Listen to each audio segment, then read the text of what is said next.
Hello, hello, hello. Welcome to the about to be sophisticated first half of the podcast. How you doing? I'm doing good. I like that you called it the sophisticated part of the podcast. Yeah. Listen, we had this on our list to talk about a while back, but because we got so blocked up with other things, we kept pushing this aside. But now we're here. So, because of our great love for informative documentaries And the arts. and the arts, there's a great documentary on HBO. And I, not to say that our male listeners won't appreciate this, but certainly I almost feel like this is more up the females' alley because of their sophisticated ability to appreciate the finer things in life. There's a documentary on HBO called Black Art In in the Absence of Light. Yep.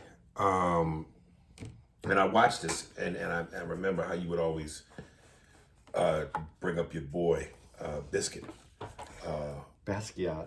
Who? Basquiat. Not Jean-Michel Basquiat. It's not Biscuit? No, it's not Biscuit. Okay.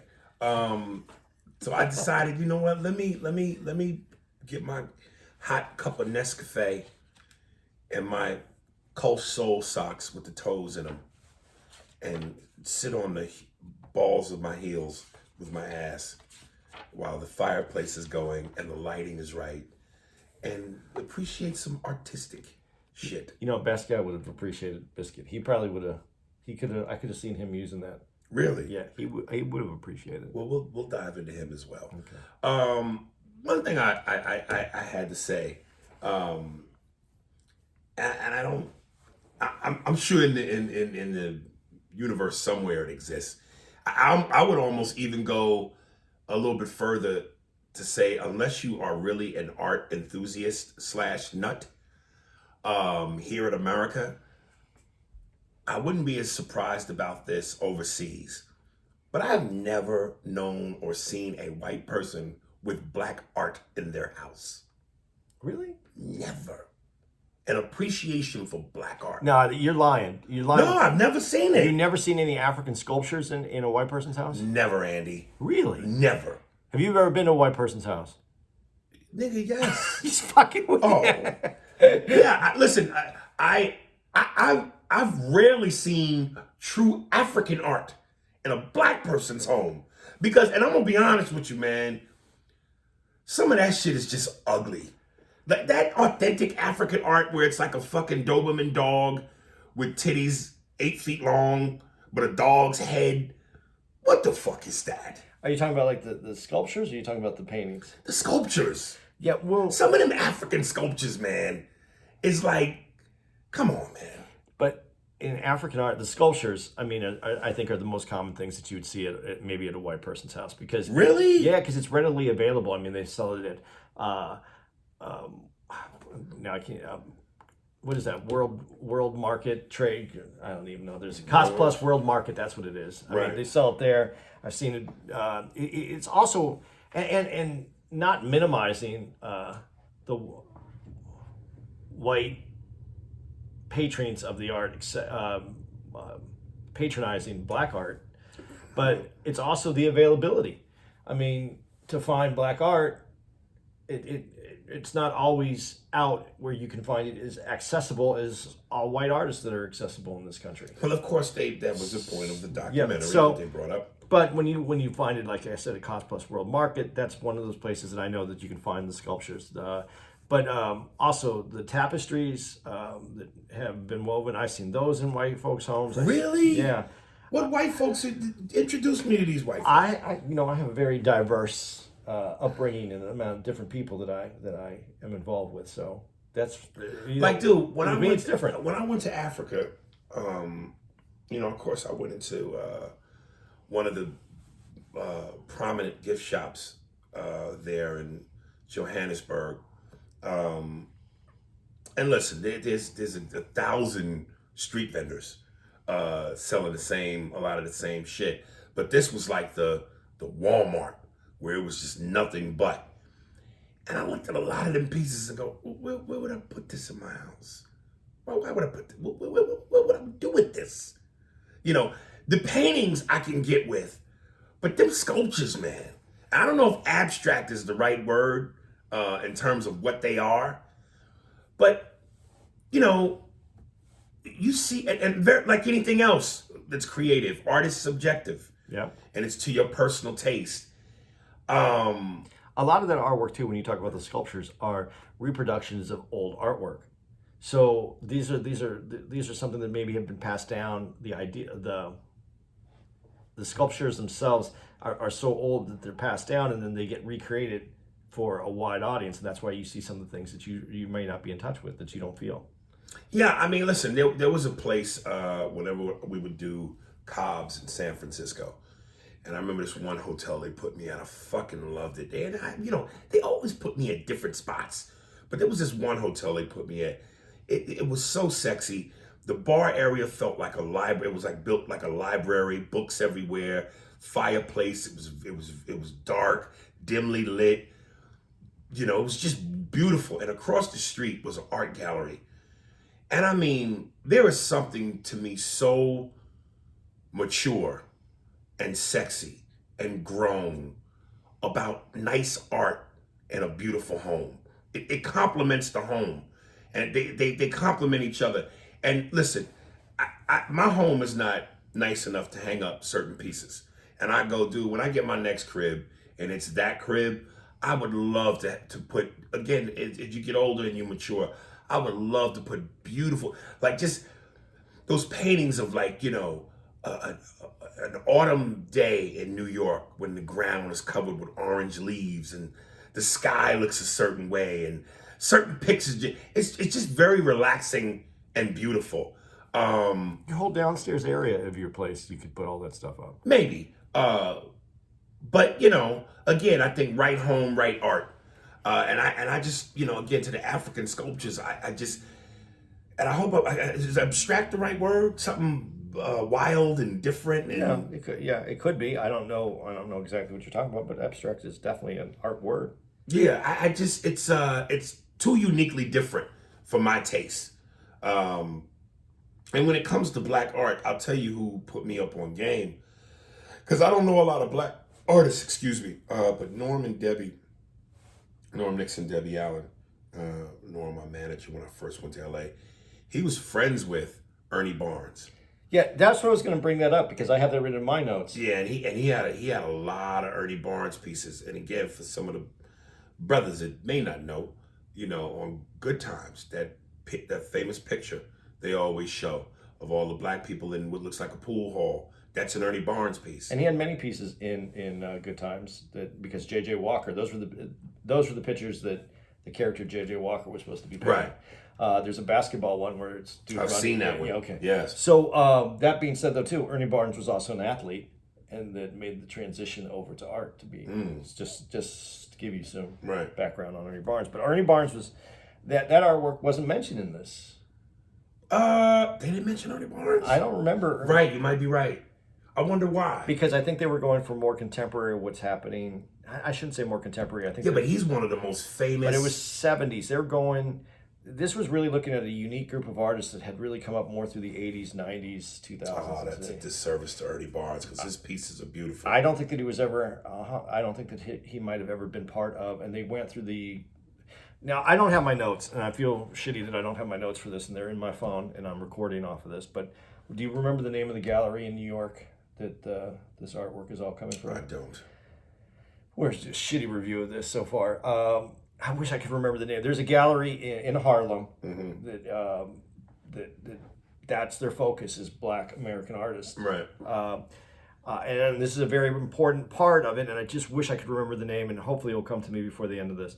But that, I think they were looking more about the people who came through those doors. Right. You don't own any black art, no? I do have, I have Basquiat stuff, but it's not like originals or anything. Basquiat is my... Biscuit's your guy. Yeah, and he's been my guy for a long time. And I really felt, because of what I've just said, that I think it focused more on the artists who came through the doors of that gallery.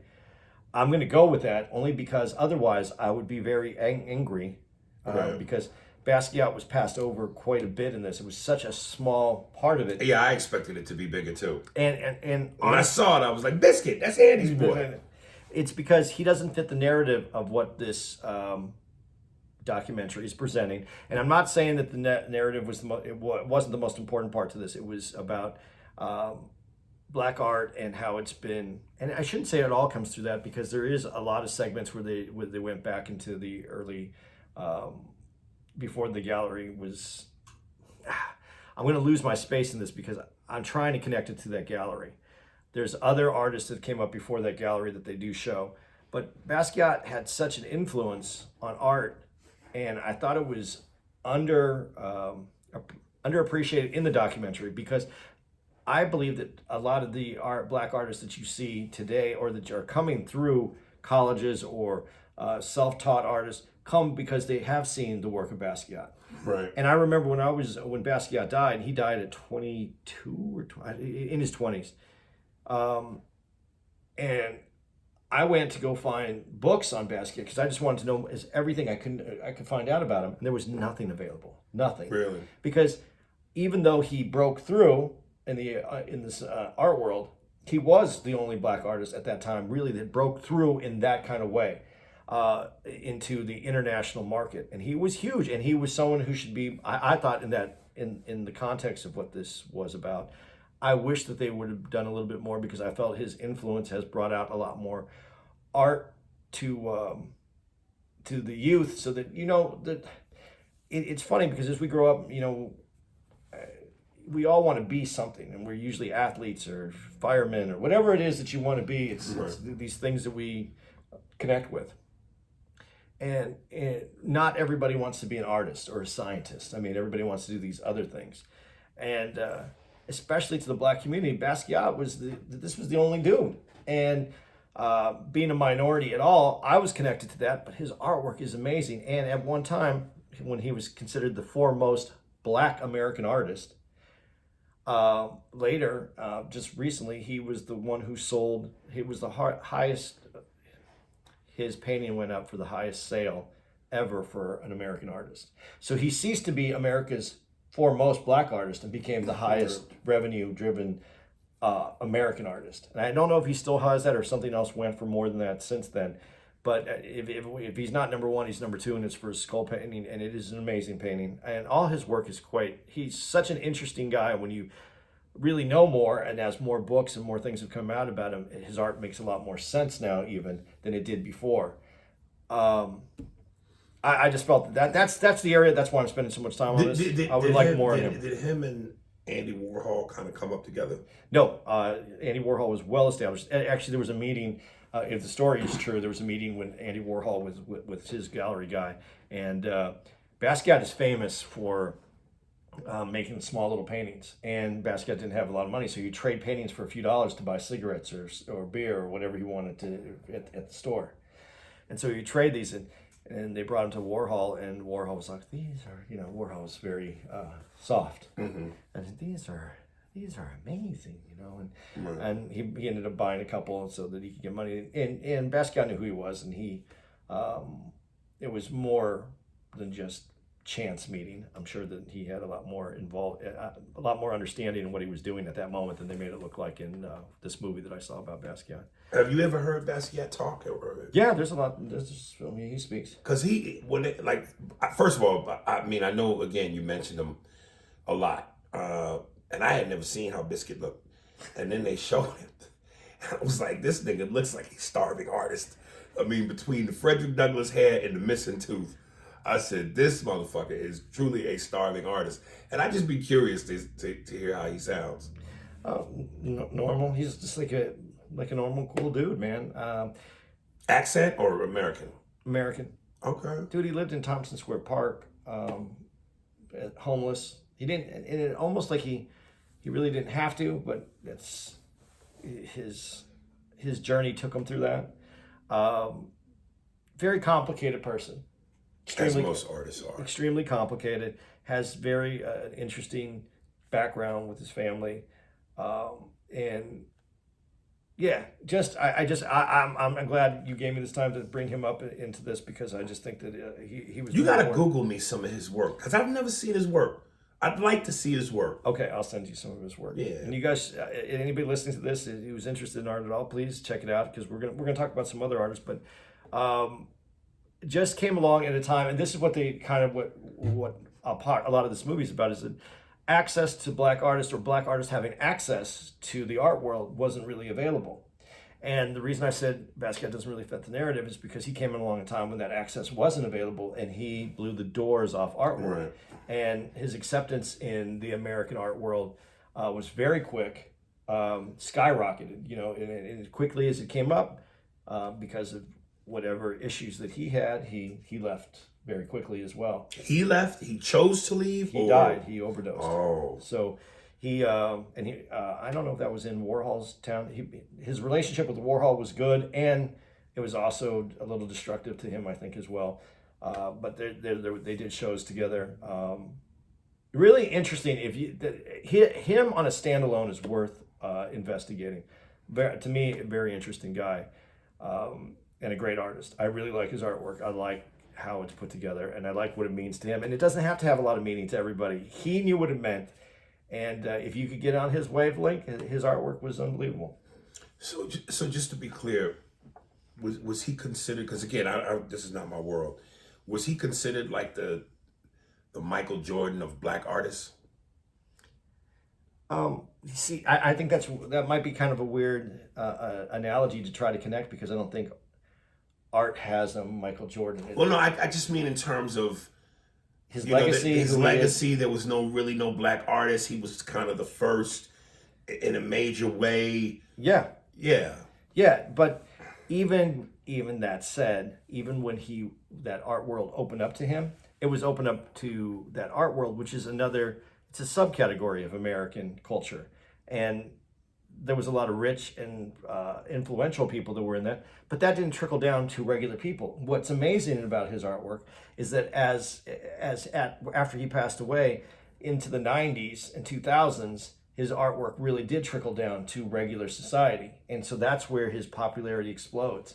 And that's where he becomes a bigger deal. And again, most people aren't going to know who he is because most people don't recognize artists, whether they're white artists, black artists, or any artist. It's not something that everybody, there's no trading cards. You're not going to get a trading card with some bubble gum and an artist in it. Listen, I really truly believe that just certain things in life, and maybe this is a good thing, art and jazz music are two of the most, and I gotta use these terms, grown folk things you could ever appreciate. Because jazz is not an easy music to fall in love with unless you can really get into the rhythm and the maturity and the laid back sexiness of what jazz music is. And I think it's an underappreciated art form. And I think art is too. Sculptures, paintings, and I say that to say this. Look, niggas like the one that was in KC that I told you about, nigga, finger in the booty. Nigga with the finger in the booty. That I had to fucking battle.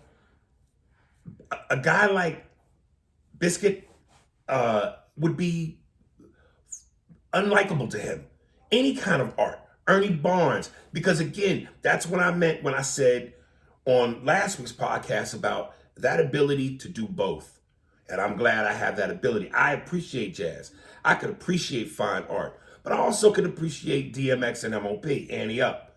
But I think you're doing yourself a disservice when you can't appreciate that or is unwilling to try to understand it. Well, see, I agree but disagree. If you are not willing to understand it, that's one thing. That's fine with me because you don't have to put effort in. Art, as well as music, should be something that's enjoyed. And when you try to dissect something and you don't understand it, or you trying to explain it, or you trying to, that doesn't work unless you do have an understanding of it. But if you can just appreciate it, because if you can look at something hanging on the wall and go, I don't know why I like that, but I like it. That's good enough for art. I mean, what that is right there? I don't know what it is, but I like it. That shit look weird to me. He's got the finger in the booty. man, this bullshit, man. Let's go get some KFC and go see a gangster movie. But that's fine because that isn't interesting to them. But to that person that you just described. But if you like it and you don't understand it, you didn't break it down, you didn't have. If you like it, that's all art is supposed to be. Same with music. If you're listening to a song and you don't understand it, but you like the beat, it makes you feel good, everything about it works, you don't have to break it down. There's too many people that are trying to complicate stuff. Sometimes it's just innate. You enjoy it. I like it. I like to either hear it. It works on my ear. I like to see it. It works on my eye. Those things are good enough. If you want to take it to the next step, that's good. But what happens is, it isn't, if you don't learn to take it to the next step, you're not opening up the door for more. And that's the question you have to ask yourself. Do I want more of this? Do I want more understanding? Do I want to be able to go deeper into this? Because this excited me. So how can I go deeper? And that's when you have to open up the door for more appreciation. Something tells me that a lot of Europeans, particularly in France, they just have a love for black shit. You know what I mean? I remember the singer Josephine Baker, the black female singer. They did I think Lynn Whitfield played her, who was in the movie, of course, opposite Martin. She was the crazy chick from Thin Line Between Love and Hate. Sometimes black artists go overseas because, listen, let's not lie to ourselves. The racism there is there too. It's just different. It's just different, and black artists, from America get appreciated a little bit better, especially in the earlier times, in the 20s, 30s, and 40s, and so forth, the way we weren't here. Well, when you say that, I can say it. I think I can add to this. We love all the Europeans talk in a slow fashion. What may describe the niggers. But what? The way they dance, the skin is like an olive oil cocoa butter. And the way they move, they translucent to the light. The bodies, they like silky bananas. To the unleashed. I love the Negroes. I love the black people. I kiss them. I love them. I make love to them. I make love to these souls. I lick the bottom of their feet and kiss them. They are beautiful apes. Yeah. I think how I would describe that is, I think the more elite or the upper echelon of society was more open to black culture than here in the States. But when you get down to the base level of the populace, even in Europe, the racism was just it is heavy as well. Right. But when you are allowed, like what's the gentleman? I'm Not Your Negro. Oh goodness, Aries, come on, don't fuck this up. James Baldwin.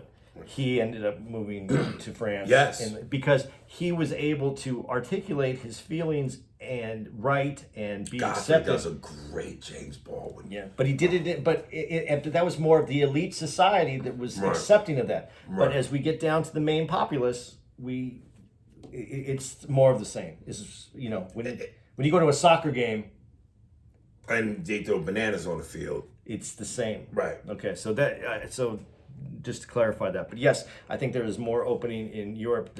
I think there was the conversation had already gone further with that kind of that society. But they're a beautiful monkey, the way they prance across the grass and pick up the peels or avoid the bananas.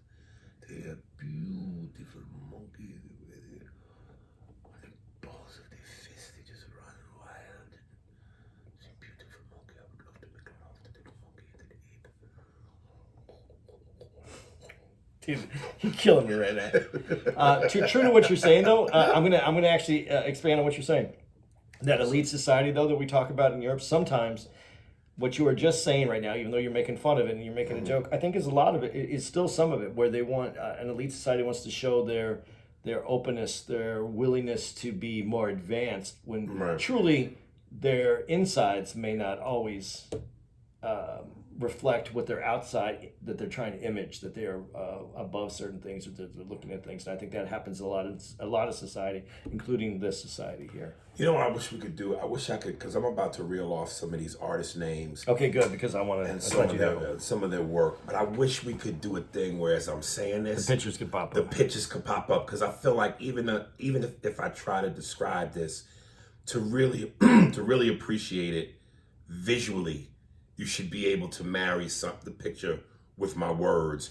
But Maybe I can send some of this over, and we can get this edited into that would be great, man. If you could, yeah, maybe we'll see if yeah. I'll ask you. Anthony could do that, Yeah, I'll see because if I'm he can telling put you, some- man, it's the two go together. Even if I send him the pictures and he just put it at the very end, but it had the names of the artists, that might be helpful. But it would be better as we were talking. Yes, about because there's especially one particular black woman who I want to mention. Okay, let me get. Okay. Yeah, let's get into All it. right, a guy by the name of Kerry James Marshall. I dug his shit. I think some of his paintings, and these are the names of the pieces. One was called Many Mansions. Another one was called School of Beauty, School of Culture. Another one was called The Lost Boys. And another one was called Slow Dads. And I wrote in my notes, I loved how he used different shades of black. And like there was one particular piece where it was all black. It was a black dude's face, and you could see the white teeth, and you could see the white of his eyes, but everything, he had on a black hat, everything, the background was black. And I wrote, and you know, he said, I didn't even know this, but there are different shades of black. Well, he shows 9, and I think it's 9. 9. Yeah. And like he said, there's a carbon black, a Mars black, and an ivory black. I just thought black was black. But from an artistic standpoint, he used different shades of black, and the way that they blended together, I just thought that was some interesting shit. Yeah, he shows the 4 that you can buy, and then you make up the other blacks that you want to. I thought that painting, the painting that you're talking about is the painting where he said he found his aesthetic, where he kind of figured out what he was doing. And his paintings are great. I mean, they're really great. And I got to be honest, as little as I know about artwork, and and as little as I know much more than the general public. Yeah. These artists were unique to me. I didn't know all these artists. I knew like 2 or 3 of them, and the rest were. And all I knew was Ernie Barnes and Biscuit, because you told me. Again, I'm not going to remember names, and I always have a problem with the names. 2 artists that you're going to talk about in there, I'm sure, is the 2 artists that painted Barack Obama and. No, I wasn't, but yes. Because their popularity has now expanded because they had that opportunity. That Barack painting was cold. And what's nice, what I really enjoy about it too, if you look at his body of work, you can see the relationship to his body of work. It wasn't like he did something outside of his work to put a painting up at the White House. It reflects his body of work. And again, I don't know, guys. I'm really sorry, I don't know the names. I really did have it written down. I don't know that artist's name either. But I gotta say, I like that painting. And Michelle Obama's painting was all. Michelle was nice, but wasn't as good as mine. I like the perfect hue. He had me. I wasn't too black, but I wasn't connected more towards my mother's side of the case. I was the perfect shade of black. White people felt comfortable, and black people were proud.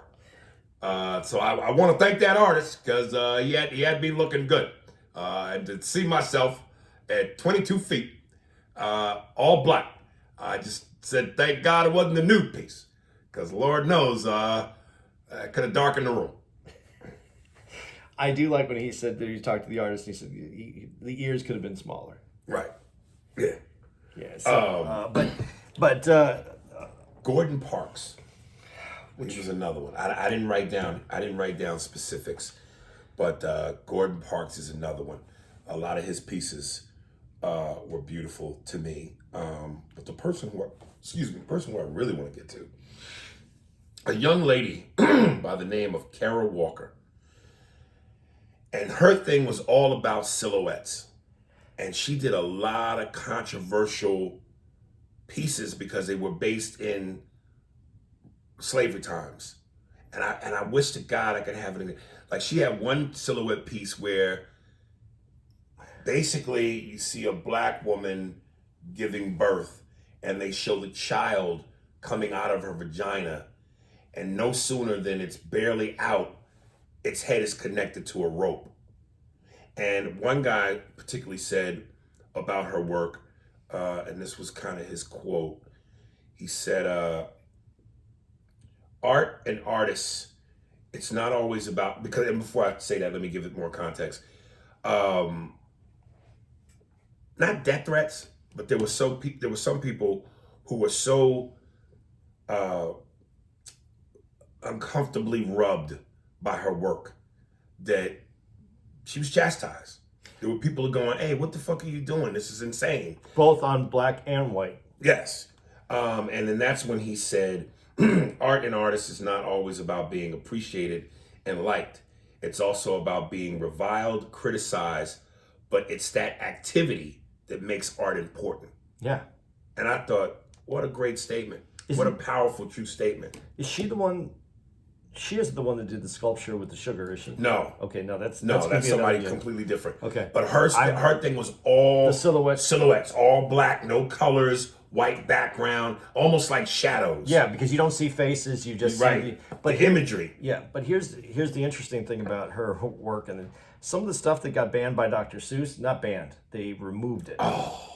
Has a similar feel to some of that stuff as a silhouette. Yes. But they have more faces in the Dr. Seuss one.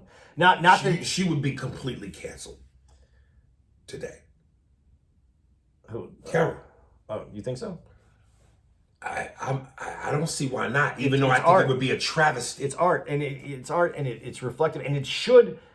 Art is art, like comedy, and this is what uncomfortable. You should be made to feel uncomfortable at some points. And this is what is disappointing about comedy to me right now is that we're not saying this is an art form. We're saying it's comedy. It's comedy. It's okay. It's an art form. We want to make you feel uncomfortable. The laughter sometimes isn't there just so that you can laugh. The laughter is there is to make you feel better about how we just made you uncomfortable. Mm-hmm. And I think that gets missed. This comedy is an art form just as much as this is an art form. Right. And this is where I become grateful a little bit for today's technology. So you can pull it right up. So you can pull it right up. Because I'm sitting going, God damn it, I wish I could. I remember the painting about the birth, but there was so many others. And I just really quickly Googled and some of her stuff came up.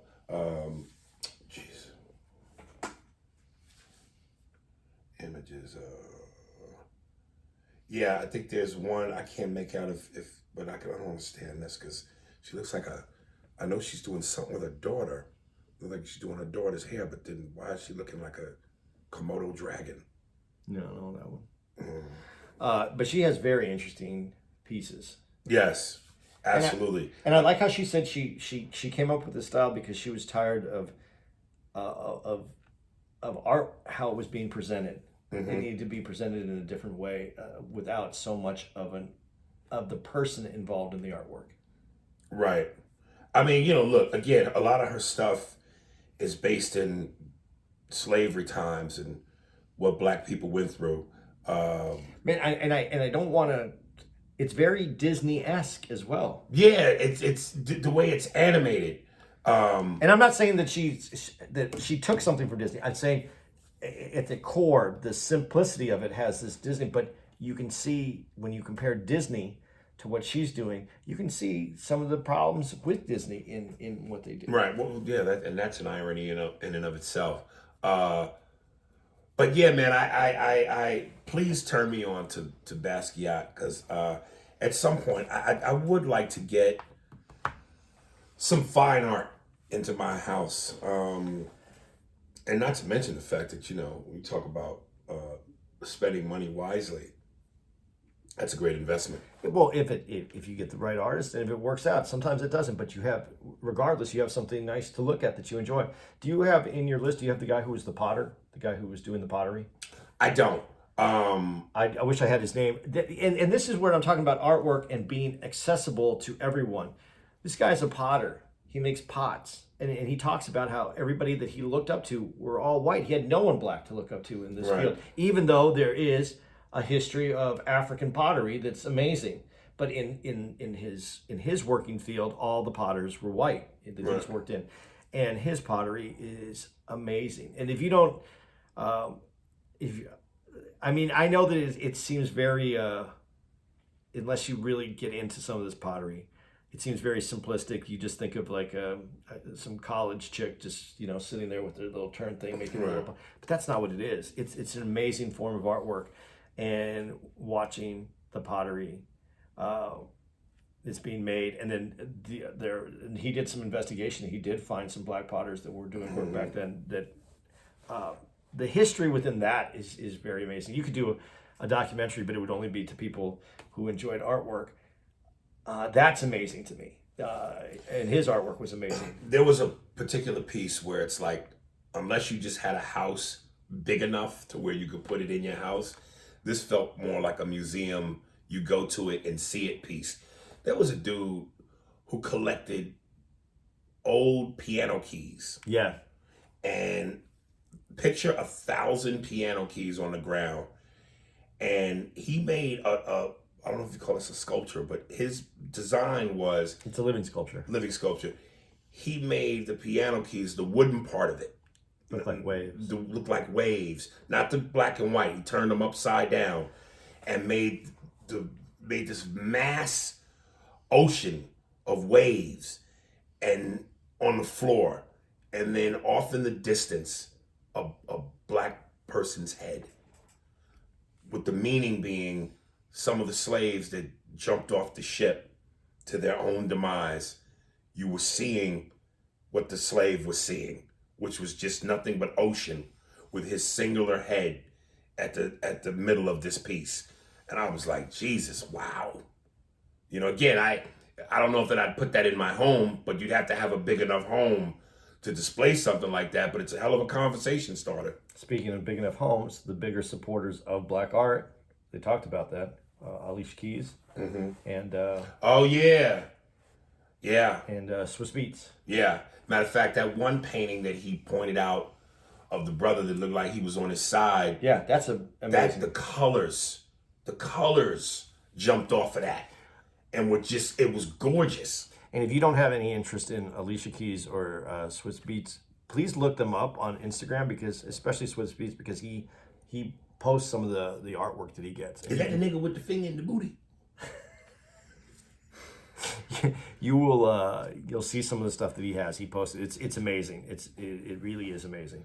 Also, who else was in there that I just? Oh, and I started to say that about the woman who was she got the job to do art when she did the sculpture of the Sphinx, but she did it as a black woman.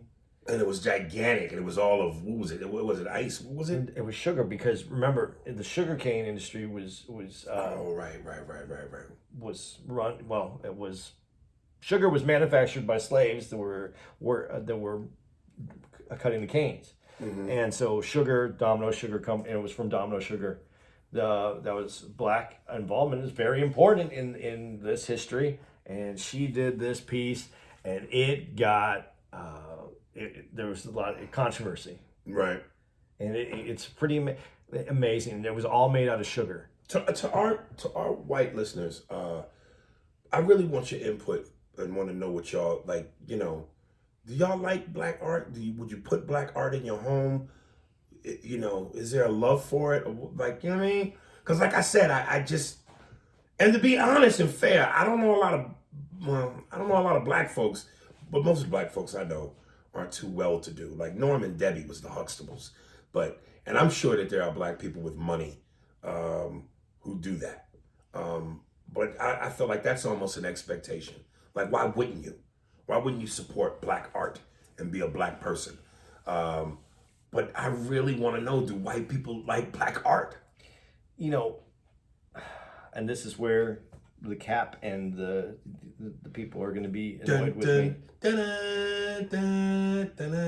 There is no such thing as black art and white art. It's just art. It's art. Now, I think there would be black people that would disagree with No, you. they're going to disagree with me right now. Because that's a very strong point for us to be black artists. It means something to be a black artist. I'm saying this in the way that if, as I said, if art moves you, if you look at a piece and you go, I like that, it shouldn't have, it shouldn't come from a place, is that a black artist? Is that a white artist? Is that a French artist? Is that this? It should be, I like that. That should be the primary.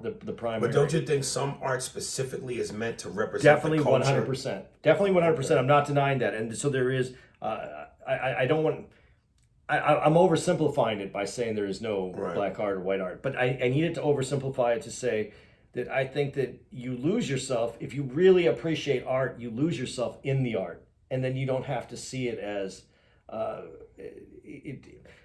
we see things that we like from other cultures all the time, and we don't necessarily go and hang it up in our house and go, that's French art or that is Italian art. I mean, Murano. I would though. I would want you to know. You'd want to be proud of that? As a conversation. Yo, that's nice. What is that? Yo, that's an Italian, or that's a this, or that's a that. I think that lends itself to the greatness of the artist as well as the culture. Yeah, I'm not disagreeing with that statement at all. Right. I'm just saying it doesn't, when it happens, you shouldn't be looking at it as black art, Italian art. You should be looking at it as a piece that you enjoy, that you want to look at. And then it can have the culture and the experience and everything else that it wants to have. That's how we feel about the blacks. We want to lose ourselves in the blacks.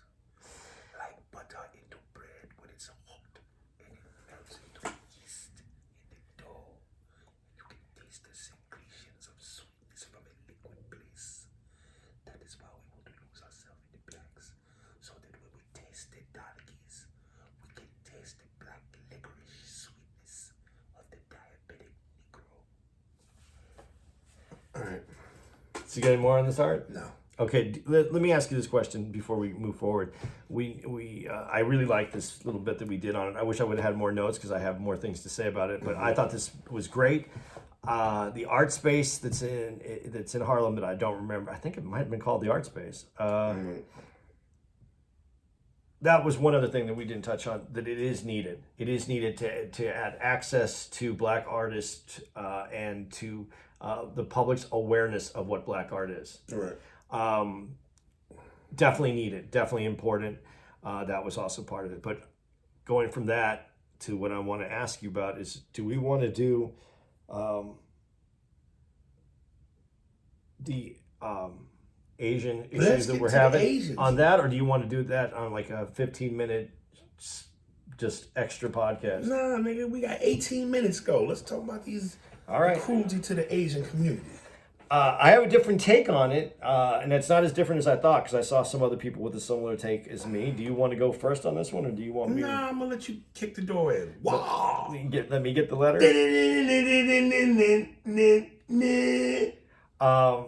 I think without a doubt, we can say that, and we know it from the numbers, that violence towards Asians is on the uprise. Because of this COVID shit, the ignorance. I would say that's definitely a major part of it. Right.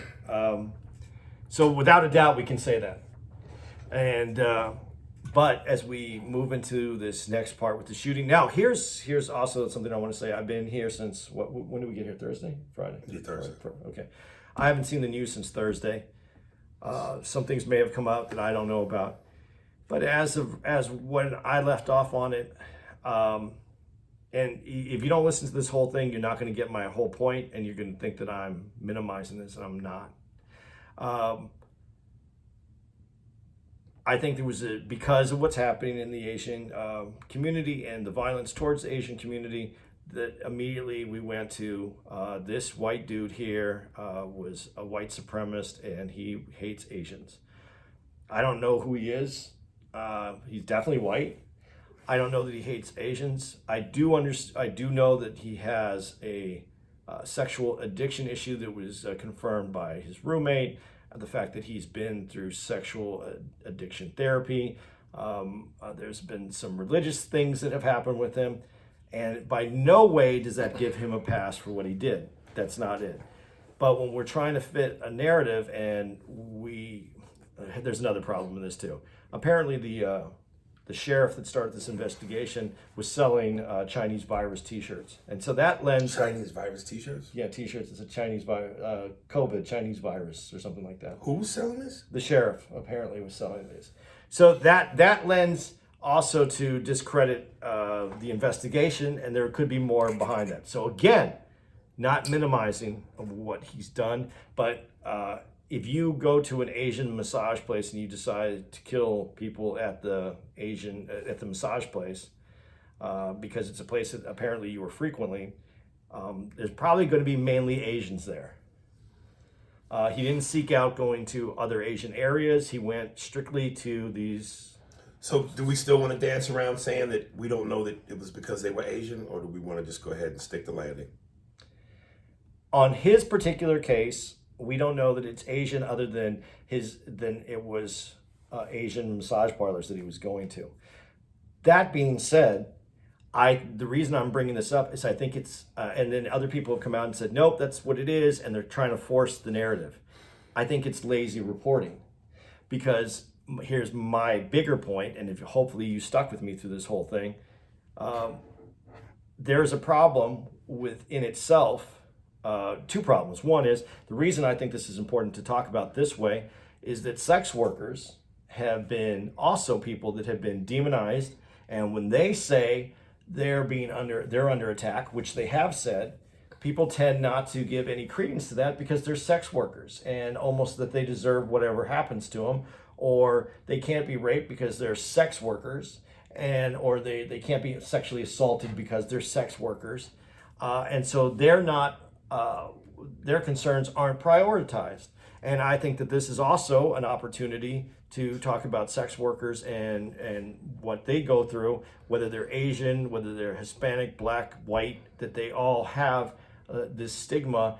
And when they're having issues, they're not taken as seriously. And I think this is a moment that you could talk about that as well. I think we could, but I wouldn't want to stray too far away from what this is really about, which is the uprise on hatred towards Asians. I understand that, but is this the uprise on Asians towards Asians? Because he didn't go to Asian restaurants trying to kill Chinese families or Korean families or any other of the. But had he gone to? Are you saying that had he gone to places where he knows there would be Asians, be it a restaurant or in Chinatown or Koreatown, that's different? I'm saying he didn't have to get in his car and drive all the way over to another area of another massage place that apparently he had frequented. He wouldn't. He could have found other Asians if this was just to shoot Asians.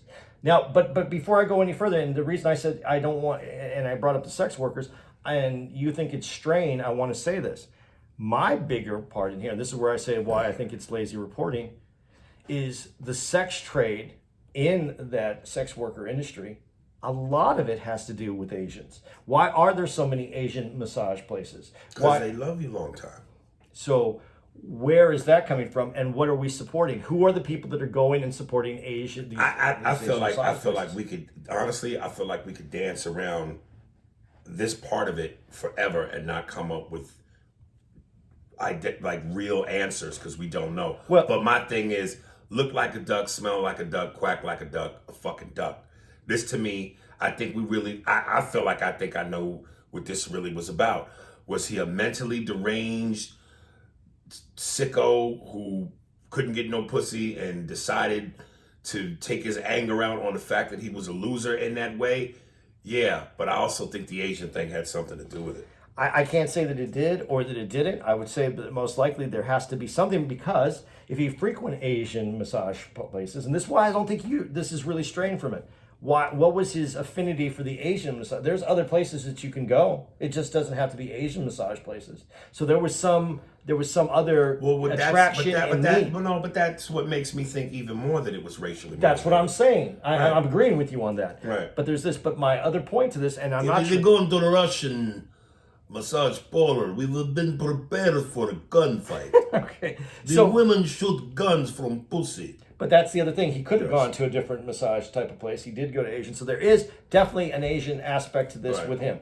My other point, though, and the reason I said this is important, is why aren't we talking about the sex worker, the sex trade of Asians that are coming into this country, and who's that supporting? That's supporting who are the dominant people that go to these Asian massage parlors, and they're white dudes. So the racism is still there. I'm not denying any of the racism, but let's look at this overall, because Asians are under attack. But let's not minimize what the attack is also. All right, well, let me just say this first off. I'm not, I'm always, my heart goes out to anybody, regardless of race, that has to suffer such an atrocity and a horrendous act. But on social media, a lot of black people's stance on this, and I'm not saying it's right or wrong or agree or disagree. A lot of black people's stance on this is, where are the Asians when black people are getting slaughtered? Where's the support from them for us? Where we all during the Charleston 9 that got shot in the church, when anything happens horrific to black people, where's our support from you guys? But yet you want us to support you. Now, when it comes to human life, I don't want to play tit for tat, but my point more or less is this, and I've said this on the podcast before, this hatred or this dislike that so many ethnic groups, people of color, have for black people, and Asians, a lot of people in the Asian community have made no bones about their dislike for Negroes. Mexicans have fought with Negroes. Certainly, we know we are the number one target for racist white folks. But my question always becomes, and let me, Floor Creek conversation.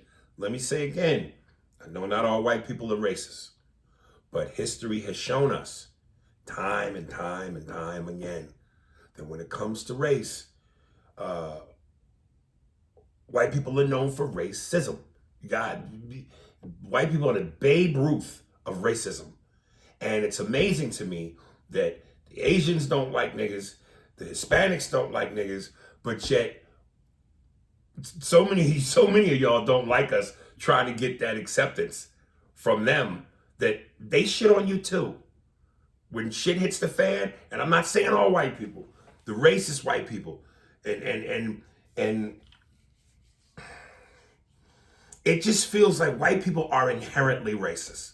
It's been sewn into the fabric of this country. It's been the history. It's as American as apple pie and baseball.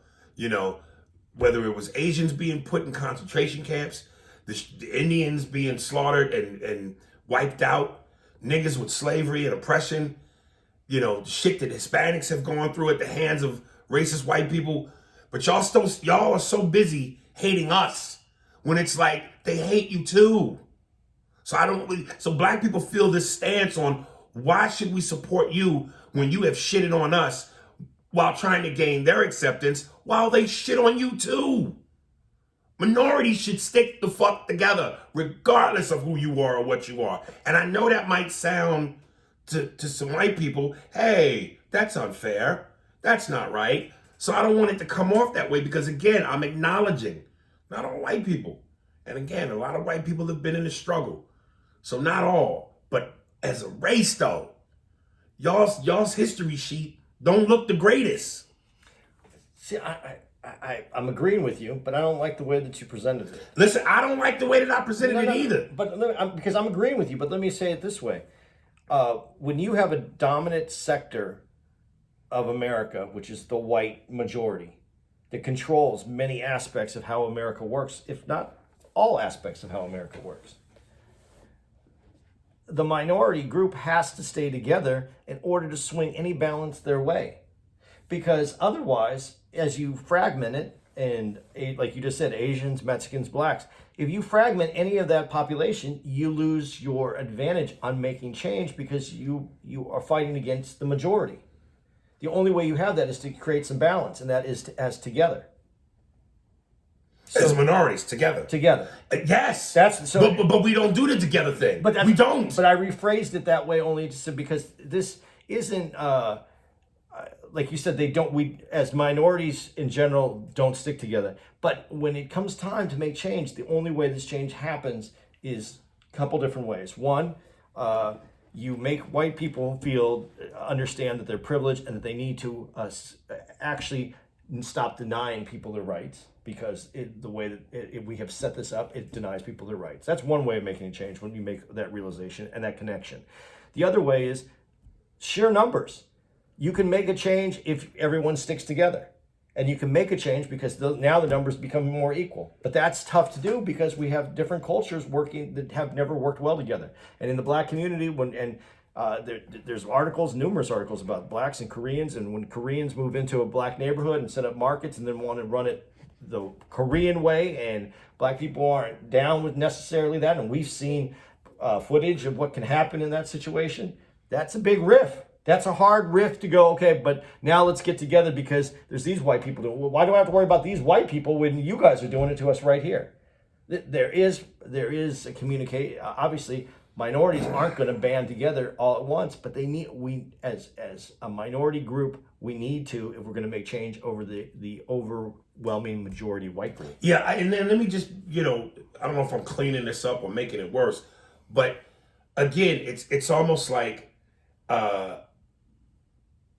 it's so popular to shit on it. It's so American to shit on black people, it seems, and to treat black people like shit and be racist against black people. Again, it's sewn into the fabric. It seems so culturally like the thing to do that it feels like other minorities jump on the bandwagon and go, yeah, we hate you niggas too, because that's part of America. But it's like, you're not special. You're not special. Stop trying to be special, because at the end of the day, when the shit hits the fan, again, history has shown us they fuck with you too. Okay. So you're not special. But there's two. I'm going to give two. I'm trying to give all the parts to this, and it's just going to cause me more problems. But this is how it works. When you say that, black people from outside of America give black Americans shit though too. Yeah. So it's not just Africans. Yeah, it's not just white or other. It's other minorities. And when I say that, I'm including other cultures that would be considered black to regular white folks. But Africans, yes, have criticized black Americans. I saw the breakdown, somebody on social media. When a Mexican does something fucked up or kills somebody, build a wall. When an Arab does it, ban them. When a black person does it, Black Lives Matter is a terrorist group.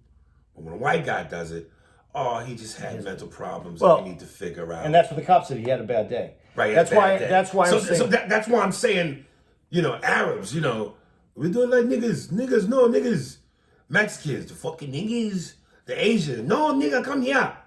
Whatever it is, you motherfuckers are not special. America has shown you stay in your place too. Okay, as far as black goes and weaving into the fabric, I do want to say this. This is where I believe this comes from.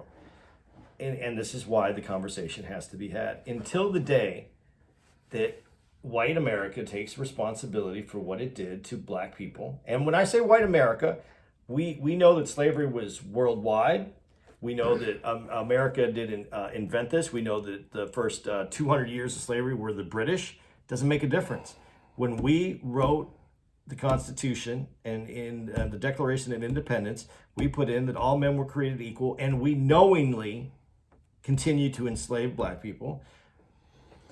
We have not ever made an amends for that. And until that day happens, white people in this country are always going to have this resistance to black people because it's their own, their knowledge that they fucked up. Mm-hmm.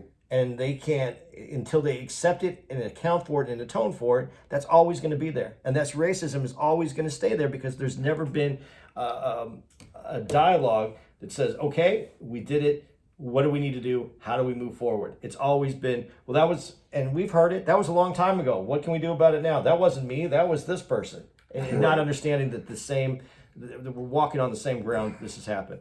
The other thing though, with You just said something, and I totally lost my space because I wanted to finish that other thought. But go ahead, man, because I don't even remember what that is. Yeah, we might have to two-part this. That's what I was worried about. That's why I was saying we should have made this a... No, but, just keep the notes and two-part it. Okay, but it is important to me that the media handles this. I'm not saying that this guy should